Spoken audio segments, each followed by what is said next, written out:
Hello friends, welcome and welcome back to my channel Smita the smile. Good morning. कैसे हैं आप सब लोग? कैसी चल रही है आपकी तैयारी? किन का एग्ज़ाम अभी रह गया है? मुझे ज़रूर बताइए कि किन का एग्ज़ाम अभी अप्रैल मंथ में चलेगा और कितने लोग रह गए हैं जिनका एग्ज़ाम अभी बाकी है, और जिनके हो गए हैं एग्ज़ाम उनके कितने नंबर आए हैं ये भी मुझे ज़रूर बताइए। आज का सेशन मैनेजमेंट का है और बहुत ही अच्छे तरीके के क्वेश्चन मैं लेकर आई हूँ, और ये क्वेश्चन आपके एग्ज़ाम में श्योरिटी है कि ऐसे क्वेश्चंस ज़रूर आना है और यही क्वेश्चन शायद भी आ जाएं आपके एग्ज़ाम में।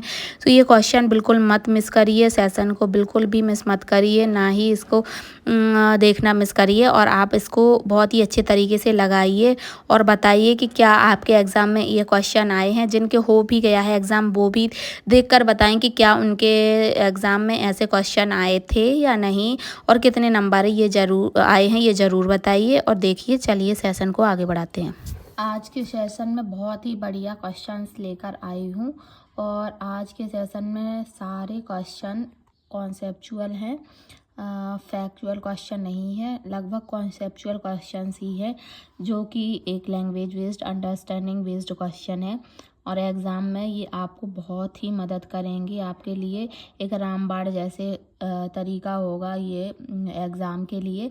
और ऐसे क्वेश्चंस जो एक ही टॉपिक पर एक ही टॉपिक पर जितने भी सब टॉपिक हैं उनके बेस्ड सारे क्वेश्चंस रहेंगे। और आप लोगों की डिमांड पर, आप लोगों ने कहा था कि मैनेजमेंट के क्वेश्चन ज़्यादा लाइए, तो आप लोगों की डिमांड पर अब मैनेजमेंट की ही सीरीज़ लाऊंगी। 2 से 3 सीरीज़ एक साथ ले आऊँगी, तो इसमें ही आपका मैनेजमेंट कवर हो जाएगा और आप बहुत अच्छे तरीके से मैनेजमेंट सब्जेक्ट पर अपनी अंडरस्टैंडिंग बिल्ड कर लेंगे। तो देखिए, इस तरीके के क्वेश्चन पूरे सेशन में है, और ये थोड़ा सा बड़ा हो जाएगा सेशन। बाकी क्वेश्चंस बहुत ही अच्छे हैं। अगर आप समझ विकसित करना चाहते हैं, अपनी समझ बनाना चाहते हैं क्वेश्चंस पर, और एग्ज़ाम के लिए आपको इसी तरीके के क्वेश्चन करने हैं, तो आपके लिए ये सेशन बहुत ही इम्पोर्टेंट हो जाएगा।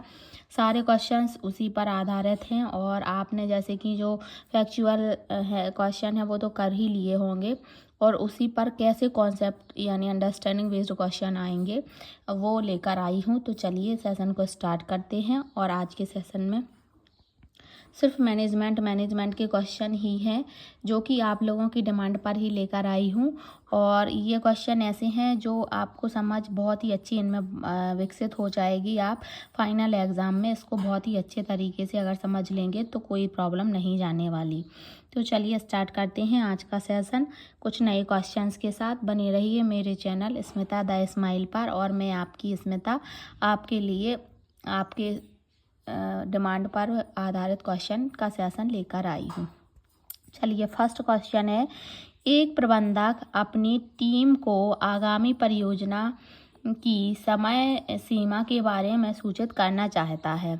वे सावधानी पूर्वक विवरण की रूपरेखा तैयार करते हुए एक ईमेल तैयार करते हैं और इसे टीम को भेजते हैं। प्रबंधक संचार प्रक्रिया का कौन सा चरण कर रहा है? बताना है। अब आपको बताना है कि जो इतना बड़ा क्वेश्चन था, 4 लाइन का क्वेश्चन था, उसका ये इतने छोटे छोटे ऑप्शंस में आंसर है। तो इतना बड़ा क्वेश्चन क्या आपको समझ में आ गया? बस ऐसे ही क्वेश्चन आएंगे जो देखने में एकदम डरावने लगेंगे कि इतना बड़ा लंबा चौड़ा क्वेश्चन और कैसे बन पाएगा। बाकी आपने फीडबैक, एनकोडिंग, डिकोडिंग, मीडियम, ये सारी चीज़ें बहुत अच्छे से डिटेल में पढ़ी होंगी। बस थोड़ी सी अंडरस्टैंडिंग आपको बनानी है। अंडरस्टैंडिंग बन गई क्वेश्चंस और ऑप्शंस के साथ, तो आप इसको कर ले जाएंगे। तो इस क्वेश्चन को आपको 2 से 3 बार प्रॉपर पढ़ना है, और जहाँ पर रुकना है वहीं पर रुकना भी है, तभी आपको क्वेश्चन को समझ में आ पाएगा। तो आपको अच्छे तरीके से क्वेश्चन को अगर पढ़ लेंगे और आपकी अंडरस्टैंडिंग सही है, तो आप इसका आंसर बड़े ही आसानी से लगा लेंगे। देखिए, एक जो प्रबंधक है वह अपनी टीम को जो आने वाला प्रोजेक्ट है, प्रबंधक जो है वो आने वाले प्रोजेक्ट की समय सीमा के बारे में सूचित करता है। कि मतलब उसका ये है कि जो आने वाला प्रोजेक्ट है या जो प्रोजेक्ट पर काम करने वाले हैं वह काम कितने समय में कंप्लीट हो जाना चाहिए, इसके बारे में वह अपनी टीम को बताना चाहता है प्रबंधक, और वे सावधानी पूर्वक विवरण की रूपरेखा तैयार करते हुए ईमेल तैयार करते हैं। और जो वो बताना चाहता है समय सीमा के बारे में जो बताना चाहता है, उसके लिए वो क्या करता है कि एक रूपरेखा तैयार कर लेता है और ईमेल पर भेजने के लिए उसको तैयार कर लेता है। तो और भेज भी देता है ईमेल से, जो रूपरेखा है उसको भेज देता है कि किस तरीके का काम और कितने समय में करना है ये काम को डिवाइड करके उसका टाइम भी डिवाइड कर दे रहा है कि इतने समय में ये काम हो जाना चाहिए, इतने समय में ये काम हो जाना चाहिए। इस तरीके से पूरा प्रोजेक्ट तैयार कर लेता है और ईमेल कर देता है अपनी टीम को, और बढ़िया तरीके से उसकी रूपरेखा बना के। तो पूछा जा रहा है कि प्रबंधक संचार प्रक्रिया का कौन सा चरण कर रहा है। ये सब करना किस चरण में आएगा ये पूछ रहे हैं। तो क्या फीडबैक में आएगा? देखो फीडबैक में ये नहीं आएगा। और क्या एनकोडिंग में आएगा? जी हाँ, एनकोडिंग में ही आएगा, क्योंकि रूपरेखा तैयार करना और ईमेल से भेजना तो एनकोड करने के बाद ही भेजा जाता है, और डिकोडिंग तो तब आएगा जब बाद में, और जिस चैनल से भेजा जाएगा। तो यहाँ चैनल की बात नहीं कर रहे हैं, ये बता रहे हैं कि रूपरेखा सावधानीपूर्वक रूपरेखा का विवरण तैयार करता है और ईमेल से भेजने के लिए। तो यहाँ पर राइट आंसर ऑप्शन बी हो जाएगा, एनकोडिंग। तो इस क्वेश्चन का आंसर एनकोडिंग हो जाएगा, ऑप्शन बी। आई होप आपको क्वेश्चन बहुत अच्छे से समझ में आ गया होगा। बस इसमें थोड़ा सा टाइम ज़्यादा लगता है ऐसे क्वेश्चंस में, बाकी समझ में आ जाए तो बहुत ही अच्छे तरीके के ये क्वेश्चन है। और आपसे गलती नहीं होगी, ये मैं मानती हूँ, आपका क्वेश्चन गलत नहीं होगा, बस थोड़ा सा टाइम लग जाएगा। अगर आप इसको अच्छे से समझते हैं, अच्छे से अंडरस्टैंडिंग आपकी है, तो ये बहुत अच्छे तरीके से आप कर लेंगे और आपको कोई प्रॉब्लम नहीं जाएगी। आपके नंबर इसमें से कोई नहीं काट सकता ऐसे क्वेश्चंस में। चलिए नेक्स्ट क्वेश्चन पे बढ़ते हैं। वीडियो कॉन्फ्रेंस के दौरान एक प्रतिभागी खराब इंटरनेट कनेक्शन के कारण वक्ता को समझने में संघर्ष करता है, जिससे स्थैतिक रुकावटें पैदा होती हैं। बताना संचार प्रक्रिया का कौन सा तत्व प्रभावित हो रहा है। अब इस क्वेश्चन को दोबारा अच्छे से पढ़ते हैं और समझते हैं। क्या है कि वीडियो कॉन्फ्रेंस के दौरान एक प्रतिभागी खराब इंटरनेट कनेक्शन के कारण वक्ता को समझने में, मतलब कि जब खराब इंटरनेट कनेक्शन है, एक वीडियो कॉन्फ्रेंस चल रही है, ठीक है, उसमें इंटरनेट जो कनेक्शन है जिसके द्वारा वीडियो कॉन्फ्रेंस से जुड़ा जा रहा है, आदान प्रदान किया जा रहा है जिसके द्वारा, तो इंटरनेट कनेक्शन ही खराब है, तो समझने में वह उसको प्रॉब्लम जा रही है, तो और जो रुकावटें पैदा हो रही हैं, तो बताना है कि कौन सा तत्व प्रभावित हो रहा है। तो देखिए, जिस माध्यम से, जिस मीडियम से बातचीत हो रही है वह मीडियम ही खराब है, यानी इंटरनेट कनेक्शन, इंटरनेट के थ्रू ही आपस में जुड़ रहे हैं वीडियो कॉन्फ्रेंस में, वो इंटरनेट कनेक्शन ही जब खराब है तो कैसे कॉन्फ्रेंसिंग हो पाएगी अच्छे तरीके से। तो यही पूछा जा रहा है कि इसका रीज़न क्या है, ये पूछ रहे हैं। तो इसका राइट आंसर ऑप्शन सी हो जाएगा। जब मीडियम क्या है, इधर पर चैनल मीडियम है, तो इसका जब खराब कनेक्शन है तो कैसे ही वीडियो कॉन्फ्रेंस सही से हो पाएगी, उसमें रुकावटें तो पैदा होंगी ही। तो इसका राइट आंसर ऑप्शन सी हो जाए, वो ऑप्शन बी हो जाएगा, चैनल प्रक्रिया प्रभावित हो रही है। चलिए नेक्स्ट क्वेश्चन पे बढ़ते हैं। नेक्स्ट क्वेश्चन है, कर्मचारी को अपने पर्यवेक्षक से एक कार्य के लिए निर्देशों के साथ एक ईमेल प्राप्त होता है। वे निर्देशों को ध्यान से पढ़ते हैं और समझते हैं कि उन्हें क्या करने की आवश्यकता है। कर्मचारी संचार प्रक्रिया का कौन सा चरण कर रहा है। देखिए, इसको अब एक बार पढ़ लिया, अब इसको समझते हैं। जो कर्मचारी हैं उनको एक ईमेल प्राप्त होता है, अपने पर्यवेक्षकों से एक निर्देश दिए जा रहे हैं, उसका एक मेल प्राप्त होता है।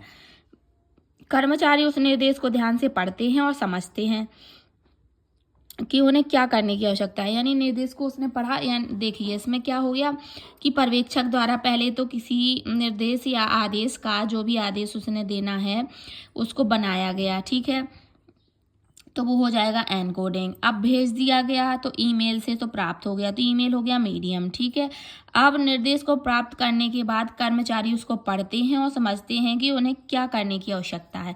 तो आप पूछ रहे हैं कि कर्मचारी संचार प्रक्रिया का कौन सा चरण कर रहा है। तो कर्मचारियों ने जब उनको पढ़ के समझ लिया तो डिकोड कर लिया, तो इसका राइट आंसर हो जाएगा डिकोडिंग, यानी कर्मचारी जो प्रक्रिया कर रहा है वह है डिकोडिंग। 3 चरण इसमें कंप्लीट हो गए। पहला क्या हो गया कि जब पर्यवेक्षक ने भेजा होगा तो उसने एनकोड किया होगा, और जिस माध्यम से भेजा होगा ईमेल के थ्रू जैसे भेजा है तो वो मीडियम भी हो गया। तो 2 चीज़ें कंप्लीट हो गई यहाँ पे। और फिर कर्मचारी ने उसको प्राप्त करके समझ लिया, पढ़ लिया और समझ लिया। जब डिकोड करा हुआ तभी तो समझ में आया होगा कि उसे क्या करना है। तो इसका राइट आंसर हो जाएगा decoding, option C right answer हो जाएगा।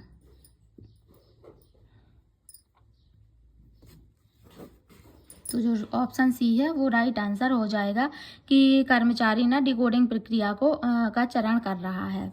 चलिए नेक्स्ट क्वेश्चन पे बढ़ते हैं। नेक्स्ट क्वेश्चन है, प्रस्तुति के बाद दर्शक वक्ता से प्रश्न पूछते हैं और टिप्पणियां प्रदान करते हैं। संचार प्रक्रिया के किस भाग में दर्शक सदस्य शामिल होते हैं। अब दर्शक सदस्य का पूछ रहे हैं कि कौन सी प्रक्रिया कर रहे हैं। देखिए, कोई प्रस्तुति हुई तो वक्ता के द्वारा प्रश्न पूछे गए और टिप्पणियां प्रदान करी गई। तो देखिए, जब प्रस्तुति कोई होगी तो पहले तो प्रस्तुति की जा रही है तो वो एनकोडिंग कहलाएगा, और जब वक्ता ने उनको देखा तो उनको डिकोड कर लिया, फिर उस पर कोई टिप्पणी दी, कुछ समझ में आया होगा तो उस पर टिप्पणी दी होगी कि ये चीज़, या फिर जो समझ में नहीं आया होगा, क्वेश्चंस उठे होंगे तो टिप्पणी दी होगी, तो वो कहलाएगी फीडबैक। तो फीडबैक के अंतर्गत आ जाएगी। पहले जब कोई भेजी जाती है चीज़ें तो एनकोड करके भेजी जाती है, प्राप्त कर ली जाती हैं, तो फिर उसके बाद डिकोड करेंगे तब समझ में आएंगी, और समझ में आएंगी तो उसके उत्तर में कुछ देंगे तो वो फीडबैक कहलाएगा। फीडबैक नेगेटिव और पॉजिटिव दोनों हो सकता है। समझ में आ गया तो पॉजिटिव होगा, नहीं आया तो नेगेटिव भी हो जाएगा। तो सदस्य क्या करते हैं कि टिप्पणियां देते हैं और प्रश्न पूछते हैं, तो वो फीडबैक कर रहे हैं। सदस्य फीडबैक की प्रक्रिया कर रहे हैं, फीडबैक दे रहे हैं। तो राइट आंसर ऑप्शन सी हो जाएगा, फीडबैक। चलिए नेक्स्ट क्वेश्चन पे बढ़ते हैं। नेक्स्ट क्वेश्चन है, एक व्यक्ति प्रेजेंटेशन देते समय अपने हाथों से इशारे करता है और चेहरे के हाव भाव का उपयोग करता है। वह किस संचार प्रक्रिया का उपयोग कर रहा है। देखना कि जब हाथों से इशारे करें, मुंह से ना बोला जाए। प्रेजेंटेशन देते समय हाथों से इशारे करते हुए और चेहरे की डिज़ाइन बनाते हुए, चेहरे के हाव भाव दिखाते हुए जब प्रेजेंटेशन दिया जा रहा है तो वो मौखिक तो होगा नहीं, क्योंकि मुख से तो कुछ बोल नहीं रहे हैं, ना ही बोल के कोई प्रेजेंटेशन दे रहे हैं, मुंह से कुछ भी नहीं बता रहे हैं, सिर्फ इशारे कर रहे हैं हाथों से, या फिर चेहरे के भाव से इशारे किए जा रहे हैं। तो वो क्या मौखिक संचार नहीं होगा, ना ही वो दृश्य संचार होगा, और ना ही वो लिखित संचार होगा, वह होगा गैर मौखिक संचार। तो गैर मौखिक संचार के अंतर्गत आएगा, क्योंकि मुख से नहीं बोल रहा है, इशारे करके और चेहरे के हाव भाव से बोला जा रहा है। तो ऑप्शन सी राइट आंसर हो जाएगा, गैर मौखिक संचार के अंतर्गत आएगा चेहरे के हाव भाव, इशारे द्वारा प्रेजेंटेशन देना। चलिए नेक्स्ट क्वेश्चन है, एक कंपनी के जो सीईओ हैं, एक कंपनी के सीईओ ईमेल के माध्यम से एक नई नीति के बारे में एक आधिकारिक कंपनी व्यापी घोषणा भेजते हैं। यह किस प्रकार का संचार है, बताना है कि एक जो कंपनी के सीईओ हैं वो ईमेल के माध्यम से कोई नई नीति के बारे में एक आधिकारिक घोषणा कर रहे हैं। वो आधिकारिक तौर पर ईमेल के थ्रू कोई लेटर भेज रहे हैं और वो अधिकारी हैं, कंपनी के सीईओ हैं, तो किस प्रकार का संचार कर रहे हैं। तो देखिए, कोई ऑफिस संचार हो ऑफिस में, या फिर कोई अधिकारियों द्वारा आपस में संचार हो, तो उस संचार को क्या कहते हैं, मैंने पिछले वीडियो में भी ये बताया है। और आपको भी पता होगा कि जब क्या होता है कि जब ऑफिशियल कोई चीज़ें की जाती हैं तो वो ग्रैप बाइन के अंतर्गत नहीं आती हैं। ग्रैप बाइन के अंतर्गत तो लगभग अफवाहें आती हैं और आकस्मिक बात नहीं होती है। अचानक कोई बातचीत की जाए तो वो आकस्मिक में आ जाएगा। तो यहाँ पर जो औपचारिक संचार है वो औपचारिक संचार ही ऑफिशियल संचार में माना जाता है। ऑफिस वर्क में औपचारिक कम्युनिकेशन, फॉर्मल कम्युनिकेशन का ही यूज किया जाता है। तो जो सीईओ हैं, अधिकारियों के द्वारा या कंपनी के द्वारा कोई आधिकारिक घोषणा की जाती है तो वो औपचारिक संचार के अंतर्गत ही आएगी। तो इसका राइट आंसर ऑप्शन सी हो जाएगा, औपचारिक संचार। चलिए नेक्स्ट क्वेश्चन पे बढ़ते हैं। जो नेक्स्ट क्वेश्चन है वो कर्मचारी ब्रेक रूप में संभावित छंटनी के बारे में अफवाहों पर चर्चा कर रहे हैं। यह किस प्रकार का संचार है? तो जैसे कि कोई कंपनी या कर्मचारी क्या कर रहे हैं, आपस में बातचीत कर रहे हैं जब उनका ब्रेक हो गया। जब काम के बाद जो बीच में ब्रेक होता है, लंच टाइम होता है या फिर ब्रेक टाइम होता है, उसमें क्या कर रहे हैं कर्मचारी कि आपस में बातचीत कर रहे हैं कि यहाँ पर छंटनी होनी है, कुछ कर्मचारियों को हटाया जाना है, कुछ वर्कर्स को हटाया जाना है। ऐसी बातें सुनी हैं, सुनी सुनी बात है। जैसे कि कोई कर्मचारी बोलता है कि ऐसा सुनने में आ रहा है या फिर सुनी सुनी बात है कि कंपनी को कुछ लोगों को हटाना है, कुछ लोगों को हटाया जा सकता है, छंटनी की जा सकती है कुछ लोगों की, यानी कुछ लोगों को जॉब से निकाला जा सकता है। इस तरीके की अफवाहें उड़ा रहे हैं, अफवाहों पर बातें कर रहे हैं, मस्ती मजाक कर रहे हैं। तो पूछ रहे हैं कि वह किस प्रकार का संचार कर रहे हैं। औपचारिक प्रस्तुति है। देखिए औपचारिक तो जो आधिकारिक लेटर होते हैं जो उन्हीं पर होती हैं। ऐसी अफवाहों में औपचारिक संचार नहीं होता है और वो क्लियर बातें रहती हैं जो कि या तो उनका कोई ना कोई प्रमाण रहता है, तो वो औपचारिक संप्रेषण में आ जाते हैं। और जो एक ग्राहक को ईमेल, देखो यहाँ पे कोई ईमेल तो भेजा नहीं जा रहा है। ग्रैब बाइन संचार, जी हाँ ग्रैब बाइन संचार ही इसका राइट आंसर हो जाएगा, क्योंकि अफवाहों का नाम ही आ गया। ये तो एक कीवर्ड ही है कि जहाँ अफवाह आ गई वहाँ पर ग्रैब बाइन संचार ही होगा। ग्रैब बाइन संचार एक ऐसा है जिसका कोई लीगल प्रमाण नहीं होता कि कहाँ से बात आई है, किसने क्या कहा है। सुना सुना या अफवाह रूप में ही बातें रहती हैं, तो वो ग्रैब बाइन संचार के अंतर्गत आती हैं। तो ग्रैब बाइन कम्युनिकेशन है जो, वो इसका राइट आंसर हो जाएगा ऑप्शन सी। जहाँ पे भी आपको क्वेश्चन में अफवाह वाला कीवर्ड मिलता है तो वहाँ पे आपको समझना है कि ग्रैब बाइन कम्युनिकेशन ही आएगा। तो आप बताइए कि कैसे लग रहे हैं आपको क्वेश्चन, और आपको क्या समझ में आ रहे हैं। और अगर आपको समझ में आ रहे हैं, क्वेश्चन सेशन पसंद आ रहा है और तो आपको बताना है कि, और चैनल को लाइक करना है, इस वीडियो को लाइक करना है, मुझे मोटिवेशन मिलेगा। और ऐसे क्वेश्चंस को लाने में बहुत ही प्रॉब्लम जाती है। बहुत ही पहले तो क्वेश्चन को कलेक्ट करो, उसके बाद फिर इतना लिखना, ये इसमें बहुत टाइम लगता है और इतना टाइम मैं एक साथ निकाल नहीं पाती हूँ, इसलिए गैप हो जाता है वीडियो लाने में। बाकी कोशिश मैं पूरी करती हूँ। उसके बाद लेक्चर को रिकॉर्ड करने में भी टाइम लगता है, फिर अपलोड करने में और ज़्यादा टाइम लग जाता है, तो थोड़ा सा बीच में गैप आ जाता है। बाकी कोई दिक्कत नहीं है, मैं क्वेश्चन लाने की कोशिश करती हूँ और वही क्वेश्चन लाती हूँ। मेरा ये मकसद नहीं रहता कि इधर उधर से कहीं से कुछ भी लेकर आ गए, डाल दिया और अपना काम निकाल दिया, ऐसा नहीं रहता है। मेरा ये रहता है कि जो भी क्वेश्चन आए वो एकदम कारगर सिद्ध हों आप लोगों के लिए, और आप लोगों को कोई प्रॉब्लम ना जाए। आप लोगों को जैसे क्वेश्चन चाहिए और जैसा फाइनल एग्जाम में आ रहा है, सीधा वही जो आपके लिए कारगर हो वही मैं लेकर आती हूँ। इधर उधर की बातें और इधर उधर के क्वेश्चन मेरा लाने का कोई मकसद नहीं है। मेरा मकसद सिर्फ यही है कि अगर मेरे इतनी मेहनत करने से आप लोगों को 10% भी हेल्प होती है और आप लोगों की मदद होती है तो मुझे बहुत ही अच्छा लगेगा।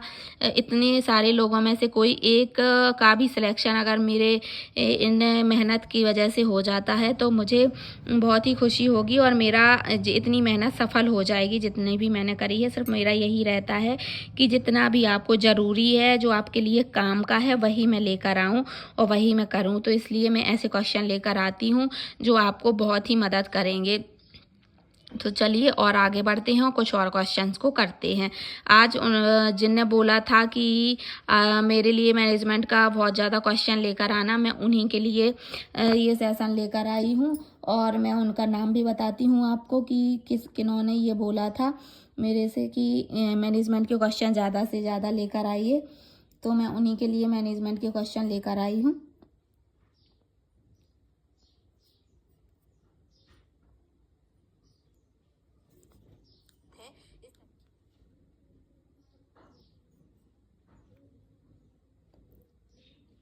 तो जो ललिता अग्निहोत्री हैं उन्होंने भी बोला था। और क्या है कि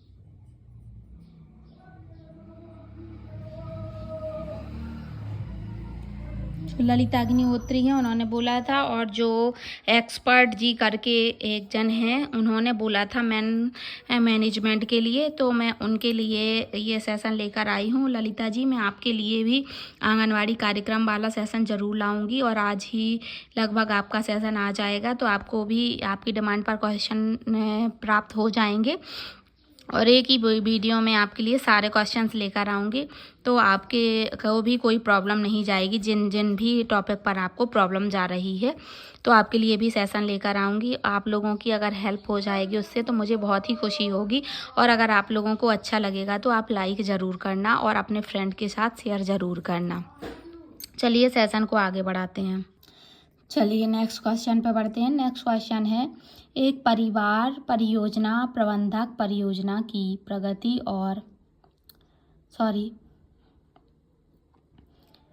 एक परियोजना प्रबंधक परियोजना की प्रगति और चुनौतियों को रेखांकित करते हुए ऊपरी प्रबंधन को एक विस्तृत रिपोर्ट भेजता है। यह संचार की कौन सी दिशा है? देखिए, पूछ रहे हैं कि क्या यह अधोमुखी संचार है या ऊर्ध्वमुखी संचार है, या फिर क्षैतिज संचार है, या फिर विकर्ण संचार है। तो एक परियोजना जो प्रबंधक है, वह परियोजना की प्रगति और चुनौतियों को रेखांकित करता है, और रेखांकित करते हुए प्रबंधन को एक विस्तृत रिपोर्ट भेजता है। देखिए, जब परियोजना की प्रगति की और चुनौतियों के बारे में रिपोर्ट भेजी जाती है, तो वह क्या होती है कि ऊर्ध्वमुखी होती है, यानी नीचे से ऊपर होती है। उसकी तो वह कौन सी दिशा में होगी? ऊर्ध्वमुखी में। ऑप्शन बी हो जाएगा इसका राइट आंसर। ऊर्ध्वमुखी में होती है, जैसे कि नीचे से ऊपर इस दिशा में रहेगा डायरेक्शन, तो ये ऊर्ध्वमुखी में आ जाएगा। अधोमुखी में क्या आएगा? अधोमुखी में ऊपर से नीचे वाला आएगा, और क्षैतिज में क्या हो जाएगा? क्षैतिज में हो जाएगा ऐसे। एक ही लेवल पर जब कार्य होता है तो क्षैतिज में आ जाएगा, और विकर्ण में इस तरीके का आएगा, ऐसे ऐसे जब संचार होता है तो ये विकर्ण संचार में आ जाएगा। तो आई होप आपको समझ में आ गया होगा कि ऊर्ध्वमुखी संचार कैसे होगा। जब परियोजना की प्रगति या चुनौतियां दी जाती हैं, तो कोई जहां पे कार्य हो रहा है, जिस प्रोजेक्ट में जो कर्मचारी कार्य कर रहे हैं, उसके बाद प्रबंधक अपने उच्च अधिकारियों को प्रगति की सूचना देंगे। उच्च अधिकारियों द्वारा पूछा जाएगा, तो प्रगति की सूचना उच्च अधिकारियों को दी जाएगी। तो नीचे वाले प्रबंधक जो उच्च अधिकारियों को देंगे प्रगति और चुनौतियाँ की क्या क्या चुनौतियाँ आ रही हैं, क्या क्या प्रगति है, जिसकी रिपोर्ट दे रहे हैं। तो ये नीचे से ऊपर को भेजी जाती है रिपोर्ट, तो प्रगति की रिपोर्ट नीचे से ऊपर को भेजी जाती है, तो इसे ऊर्ध्वमुखी संचार के कहेंगे। तो ये नीचे से ऊपर रहेगी, ठीक है। तो राइट आंसर ऑप्शन बी हो जाएगा। चलिए नेक्स्ट क्वेश्चन पे बढ़ते हैं। एक ही विभाग के टीम सदस्य आगामी परियोजना के लिए रणनीतियों पर चर्चा करते हैं। यह किस प्रकार का संचार है? जब एक ही विभाग के जो टीम के सदस्य हैं, यानी कोई एक विभाग है, उसी विभाग के जो टीम है, उसमें टीम में काफ़ी सदस्य हैं, वह सदस्य आगामी परियोजना, जैसे कि आने वाली जो प्रोजेक्ट है उस पर उसकी जो रणनीतियां बनाई गई हैं उस पर चर्चा कर रहे हैं। देखिए क्या है कि एक जो विभाग है उसमें जैसे काम करने के लिए परियोजना बनाई गई है, किस तरीके की परियोजना में करेंगे और किस प्रकार से करेंगे, उसकी रणनीतियां बनाई गई। तो टीम के सदस्य उन रणनीतियों पर चर्चा कर रहे हैं। तो बताना है कि किस प्रकार का संचार हो रहा है। अधोमुखी संचार हो रहा है, ऊर्ध्वमुखी हो रहा है, क्षैतिज, या फिर विकर्ण संचार। देखिए मैं पहले ऊपर ही बता चुकी हूँ आपको कि अधोमुखी में ऊपर से नीचे को करते हैं, इस तरीके से संचार होगा, और अधोमुखी में और ऊर्ध्वमुखी में नीचे से ऊपर को होगा, और क्या बोलते हैं कि क्षैतिज में ऐसे ऐसे होगा। जो एक ही लेवल के व्यक्ति जब काम करते हैं या बात करते हैं, तो और विकर्ण में इस तरीके का होगा। तो यहाँ पर टीम के सदस्य आपस में बातचीत कर रहे हैं परियोजना की रणनीतियों पर, कि परियोजना जो प्रोजेक्ट बनाना है उसकी क्या रणनीतियाँ हैं, उस पर बातचीत कर रहे हैं टीम के सदस्य। तो टीम के सदस्य जब आपसी बातचीत करते हैं तो क्या होता है कि जब एक ही लेवल के सदस्य बात कर रहे हैं, यानी एक ही लेवल पे जब बातचीत की जाती है, तो वो इस तरीके का संचार होता है, एक ही लेवल वाला, तो उसको क्षैतिज कहते हैं, ठीक है। हॉरिजॉन्टल कम्युनिकेशन कहते हैं। तो इसका राइट आंसर ऑप्शन सी हो जाएगा। एक विभाग, नेक्स्ट क्वेश्चन पढ़ते हैं। एक विभाग प्रमुख, जो एक विभाग का प्रमुख है वह टीम मीटिंग के दौरान अपने सदस्यों को निर्देश देता है और कार्य सौंपता है। यह संचार का कौन सा प्रकार है, बताना है। देखना, एक टीम का जो प्रमुख है, एक विभाग का जो प्रमुख है, वह अपनी टीम की जो मीटिंग होती है उसमें जो नीचे के कर्मचारी हैं उनको निर्देश दे रहा है, यानी प्रमुख अधिकारी नीचे के कर्मचारियों को निर्देश दे रहा है और कार्य सौंप रहा है, तो वह संचार को बताना है। तो देखना, ऊपर के कर्मचारी जो हैं वो ऊपर ही रहेंगे, ऊपर के कर्मचारी ऊपर ही रहेंगे, ठीक है। अब नीचे के सदस्यों को आदेश निर्देश दे रहे हैं, कार्य सौंप रहे हैं, तो ऐसे होगा, ऊपर से आया नीचे को, ठीक है, ऊपर से नीचे को आया, तो अधोमुखी के अंतर्गत आ जाएगा। राइट आंसर सी हो जाएगा। देखिए, मैंने बताया है कि जब सेम ही वर्ग के लोग बातचीत कर, जब एक ही पद के लोग बातचीत करते हैं और भेजते हैं तो इस तरीके का संचार होता है। क्षैतिज यानी कि हॉरिजॉन्टल, विकर्ण तो डायगोनल ऐसे होता है संचार, ठीक है, इस तरीके का संचार होता है। और जब अधोमुखी यानी ऊपर से नीचे, ऊपर का कोई अधिकारी दिशा निर्देश आदेश देता है तो इसमें, और अधोमुखी में क्या होता है, अधोमुखी में नीचे से ऊपर जब रिपोर्ट भेजी जाती है, चुनौतियां बताई जाती हैं, तो ये नीचे से ऊपर, ठीक है। तो यहाँ पे आदेश निर्देश आ जाएंगे, आदेश निर्देश जो दिए जाते हैं ऊपर के अधिकारियों द्वारा नीचे के कर्मचारियों को, तो वो आ जाएंगे अधोमुखी में। और ऊर्ध्वमुखी में क्या आ जाएगा कि नीचे से ऊपर को, यानी कि रिपोर्ट दी जाती है, नीचे से बनी हुई रिपोर्ट, कहाँ तक कार्य कंप्लीट हो गया है उसकी सूचना दी जाती है, चुनौतियां बताई जाती हैं, तो वो आ जाएंगी ऊर्ध्वमुखी में, ठीक है। तो इस तरीके का ये कंप्लीट होकर ये किस तरीके के क्वेश्चन इससे बन रह सकते हैं वो बता दिए गए हैं, ठीक है। तो आपको समझ में आ गए होंगे। चलिए अब नेक्स्ट क्वेश्चन पे बढ़ते हैं। एक बिक्री प्रतिनिधि संभावित ग्राहक को बोले गए शब्दों का उपयोग करके उत्पाद की विशेषताओं और लाभों के बारे में बताता है। किस प्रकार का संचार है? क्या लिखित संचार है, या फिर मौखिक संचार है, या फिर अशाब्दिक है, या फिर दृश्य संचार है? देखिए, एक जो बिक्री प्रतिनिधि है, यानी कोई बिक्री करने वाला आया, कुछ बेचने के लिए जैसे आया, अब जो ग्राहक हैं वो लेने के लिए खड़े हुए हैं, पर क्या बोलते हैं, जो बेचने वाला व्यक्ति है वो अपने मुंह से उसकी तारीफ कर रहा है उत्पाद की, कि ये ऐसा, मान लो कि कोई भी बिक्री वाला आया, क्या है, मिक्सर ग्राइंडर लेकर आया, मिक्सर ग्राइंडर बेचने के लिए लेकर आया कोई व्यक्ति। अब उसने ग्राहकों को इकट्ठा कर लिया, व्यक्तियों को इकट्ठा कर लिया, और उस मिक्सर ग्राइंडर के बारे में बताने लगा कि इसमें इतने जार हैं, 3 जार हैं या 4 जार हैं, और इसमें कुछ भी ग्राइंड कर लेते हैं, सूखा गीला चटनी वगैरह कुछ भी, और कम पावर लेता है, मेहनत की बचत होती है। इस तरीके से उसकी विशेषताएं बता रहे हैं और क्या लाभ होंगे ये बता रहा है, मुंह से बता रहा है, ठीक है। तो यह किस प्रकार का संचार है? लिखित होगा क्या, जब वो मुंह से अपनी विशेषताएं बता रहा है? तो क्या शाब्दिक होगा, उसमें शब्दों का प्रयोग नहीं किया जाएगा, सिर्फ इशारों का उपयोग किया जाएगा? क्या दृश्य होगा, कोई इमेज दिखाकर वो बता रहा है? नहीं ना, वो मौखिक बता रहा है, मुख से ही उसकी विशेषताएं बता रहा है। तो इसका राइट आंसर ऑप्शन बी हो जाएगा, मौखिक संचार।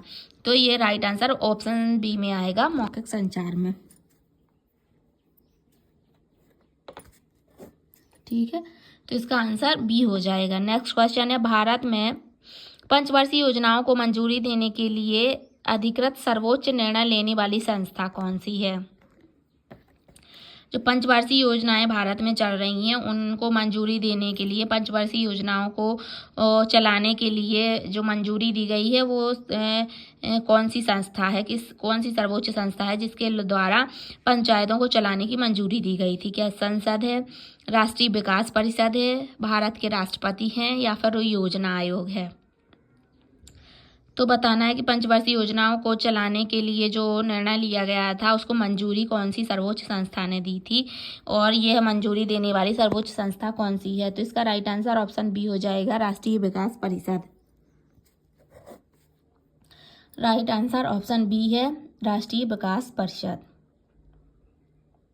नेक्स्ट क्वेश्चन पे बढ़ते हैं। नेक्स्ट क्वेश्चन है, निम्न में से कौन सी पंचवर्षीय योजना सिर्फ 4 वर्ष तक ही सीमित रही? वैसे पंचवर्षीय योजना जैसे कि नाम से ही क्लियर है कि पंचवर्षीय योजना नहीं 5 वर्षों की होगी, तभी तो 5 वर्षीय योजना है। तो कौन सी एक योजना है जो 5 वर्ष की ना होते हुए 4 वर्ष तक ही सीमित रह गई थी, ये बताना है। तो क्या वह 5वीं पंचवर्षीय योजना है, या फिर द्वितीय पंचवर्षीय योजना है, या फिर 12वीं पंचवर्षीय योजना है, या फिर प्रथम पंचवर्षीय योजना है जो केवल 4 वर्ष तक ही रही। तो इसका राइट आंसर ऑप्शन ए हो जाएगा, जो 5वीं पंचवर्षीय योजना है, फिफ्थ पंचवर्षीय जो योजना है वह केवल 4 साल तक ही रह पाई थी, 5 साल तक नहीं थी, 4 साल तक ही रह गई थी सीमित। तो इसका राइट आंसर ऑप्शन ए हो जाएगा, 5वीं पंचवर्षीय योजना। चलिए नेक्स्ट क्वेश्चन पे बढ़ते हैं। निम्न में कौन सी पंचवर्षीय योजना में भारत विश्व व्यापार संगठन का सदस्य बना था? जब भारत विश्व व्यापार संगठन का सदस्य बना था उस समय पर कौन सी पंचवर्षीय योजना चल रही थी, यह पूछा जा रहा है। तो क्या उस समय प्रथम पंचवर्षीय योजना चल रही थी, या फिर द्वितीय पंचवर्षीय योजना चल रही थी, या फिर 7वीं पंचवर्षीय योजना चल रही थी, या फिर 8वीं पंचवर्षीय योजना चल रही थी? तो बताना है कि विश्व व्यापार संगठन का जब सदस्य बना था भारत, तो उस समय पे जो चल रही थी पंचवर्षीय योजना वो है 8वीं पंचवर्षीय योजना। तो इसका राइट आंसर ऑप्शन डी हो जाएगा, 8वीं पंचवर्षीय योजना। नेक्स्ट क्वेश्चन है, योजना आयोग की स्थापना किस वर्ष की गई थी? जो योजना आयोग है उसकी स्थापना की डेट बतानी है। तो 15 मार्च 1950 को, 10 मार्च 1950 को, 30 मार्च 1950 को, या फिर 16 मार्च 1950 को? तो जो योजना आयोग है उसकी स्थापना कब की गई थी, ये बताना है। तो इसका राइट आंसर ऑप्शन ए हो जाएगा, ऑप्शन ए, 10 मार्च 1950 को योजना आयोग की स्थापना की गई थी। योजना आयोग की स्थापना 10 मार्च नहीं है, प्रोनाउंसिएशन में मिस्टेक हो गई थी। 15 मार्च 1950 को योजना आयोग की स्थापना की गई थी। 15 मार्च 1950, फिर से बता देती हूँ, 15 मार्च 1950 ऑप्शन ए राइट आंसर होगा। नेक्स्ट क्वेश्चन पे बढ़ते हैं। भारत की अंतिम पंचवर्षीय योजना कौन सी थी? भारत की अंतिम पंचवर्षीय योजना बताना है कौन सी थी। 12वीं थी, 13वीं पंचवर्षीय योजना थी, 14वीं पंचवर्षीय योजना थी, या इनमें से कोई नहीं। तो जो भारत की अंतिम पंचवर्षीय योजना है वह है 12वीं पंचवर्षीय योजना। ऑप्शन ए राइट आंसर हो जाएगा। जो 12वीं पंचवर्षीय योजना है वह अंतिम पंचवर्षीय योजना है। तो राइट आंसर ऑप्शन ए हो जाएगा। इस तरीके का सेशन था आज का सेशन का ये लास्ट क्वेश्चन था। सेशन को यहीं समाप्त करते हैं। कैसा लगा आपको ज़रूर बताइएगा। वैसे ही क्वेश्चंस का सेशन में लेकर आती हूँ जो आपके लिए एकदम कारगर सिद्ध हो, आपकी तैयारी को और भी आगे बढ़ाए। इस तरीके के क्वेश्चन मैं लेकर आती हूँ, खुद हाथों से बनाती हूँ, ताकि आपको मेरी मेहनत भी दिखे। मेरी मेहनत बहुत ज़्यादा लगती है इसमें, फिर भी मैं आप लोगों की कोशिश करती हूँ, करती रहूँगी। मुझे बहुत ही खुशी होती है कि मेरे से आप लोगों को कुछ उम्मीद है। जैसे मुझे कमेंट आया तो मुझे लगा कि चलो आप लोगों को कुछ मुझसे उम्मीद है तो मुझे करना चाहिए। और मुझे बहुत ही खुशी होती है जब आप लोग लाइक एंड कमेंट करते हैं। तो मुझे कमेंट करते रहिएगा, बताते रहिएगा कि पेपर कैसा लगा आपको, और आपका कब कब एग्ज़ाम है ये सभी को बताना है। जितने भी लोग सेशन को देखते हैं उनको ये ज़रूर बताना है कि आपका एग्ज़ाम किस डेट को है, और जिस डेट को भी आपका एग्ज़ाम है, जब एग्ज़ाम हो जाता है तो आपको कितने नंबर आए हैं ये भी बताना है। और जिनका एग्ज़ाम हो चुका है उनको भी कमेंट करके अपने नंबर बताने हैं कि आपके नंबर कितने आए हैं, क्योंकि जब एग्ज़ाम कंप्लीट हो जाएगा तो मैं आप लोगों के लिए एग्जैक्ट कट ऑफ लेकर आऊँगी। उसका एक वीडियो बनाकर लाऊँगी कि कितना कट ऑफ जाने वाला है, हर एक कैटेगरी का कट ऑफ लगभग कितना जाएगा, ये मेरे से बताने में हेल्प करेंगे अगर आप अपने नंबर मुझे बताते हैं। और देखिए आपके कितने भी नंबर आए हैं बताने में कोई प्रॉब्लम नहीं होनी चाहिए, क्योंकि मैंने जितनी कोशिश की थी उसके अकॉर्डिंग आपको नंबर मिल जाएंगे। आपने जितनी कोशिश करी होगी, आपको ये सोचने की कोई ज़रूरत नहीं है कि आपके बहुत अच्छे मार्क आए हैं या बहुत कम मार्क आए हैं, क्योंकि एक बार से कुछ नहीं होता। जब बार बार कंटिन्यूअस पढ़ाई करते रहोगे तो एक दिन ज़रूर आएगा जब आपका सिलेक्शन होना पक्का हो जाएगा। तो इसमें कोई बुराई भलाई वाली बात नहीं है, किसी के कम किसी के ज़्यादा मार्क आते ही रहते हैं। और कोई दिक्कत वाली बात नहीं है। आप ऐसे कंटिन्यूअस बनाए रखिए पढ़ाई को और आपको एक न एक दिन सिलेक्शन ज़रूर मिलेगा। कोशिश करने वालों की कभी हार नहीं होती, मेहनत करने वाले को सफलता ज़रूर मिलती है। तो इसी लाइन पर कायम रहिए और मेहनत करते रहिए। ऐसे ही सेशंस के साथ और भी लेकर आऊँगी और मिलती रहूँगी नेक्स्ट सेशन में। वीडियो को लाइक करिए, चैनल पर नए हैं तो चैनल को सब्सक्राइब कर दीजिए, बेल आइकन प्रेस कर दीजिए और अपने फ्रेंड्स एंड फैमिली के साथ शेयर भी करिए। जिन्होंने फॉर्म डाला है उनकी भी हेल्प हो जाएगी। जो सेशन में नहीं जुड़े हैं उनको भी जोड़िए और वीडियो को शेयर करते रहिए। मिलते हैं नेक्स्ट वीडियो में, तब तक के लिए अपना ख्याल रखिए, पढ़ाई कंटिन्यूअस करते रहिए और एग्ज़ाम जिनका भी हो उनके लिए मेरी तरफ से best of luck, all the best. बने रहिए मेरे सेशन के साथ, जुड़े रहिए मेरे चैनल स्मिता द स्माइल पर। मिलते हैं नेक्स्ट सेशन में। Take care, bye bye, love you, thank you for watching. मैं लास्ट में सभी वीडियो के एंड में क्या करती हूँ कि ये आपके लिए फ़ोटोज़ इसलिए लगाती हूँ कि ताकि आप इनकी हार्ड कॉपी निकलवा कर रख लो अपने पास, जिससे रिवीजन करने में आसानी रहेगी और फटाफट 5 से 10 मिनट में रिवीजन हो जाएगा। PDF में टाइम ज़्यादा लगता है और देखते भी नहीं हैं।